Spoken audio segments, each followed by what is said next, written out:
On parle aussi du Rwanda et des États-Unis qui sanctionnent l'armée rwandaise dans son ensemble, ainsi que 4 de ses officiers supérieurs en particulier.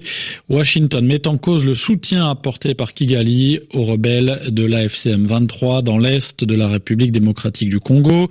Concrètement, cette décision des États-Unis entraîne le gel des avoirs aux USA de l'armée rwandaise et l'interdiction pour les personnes et les entreprises américaines d'avoir des relations commerciales avec ces militaires rwandais, avec une exception pour les contrats ou les opérations qui sont déjà en cours, nous explique Patient Ligodi. Thomas Piggott, l'un des porte-parole du département d'État, a tenu à replacer ces sanctions dans leur contexte.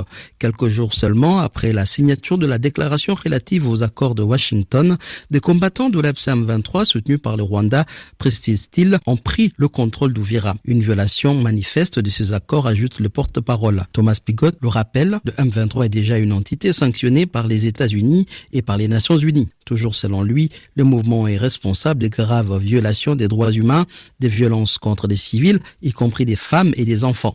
Et c'est le soutien continu de l'armée rwandaise et de sa haute hiérarchie, affirme-t-il, qui a permis au M23 de s'emparer des territoires de la République démocratique du Congo et de poursuivre ses exactions. La mesure annoncée aujourd'hui illustre la détermination des États-Unis à faire respecter les accords de Washington, a-t-il déclaré. Les États-Unis sont prêts, ajoute Thomas Piggott, à utiliser tous les outils disponibles en citant les propos du président Donald Trump lui-même. Du côté rwandais, Paul Kagame avait été clair au début du mois de février, je cite, « La guerre en RDC n'a pas été déclenchée par le Rwanda ni n'a commencé à partir du Rwanda. » Sur les sanctions, je cite encore, il avait affirmé qu'il ne se laisserait pas étouffer par celles-ci.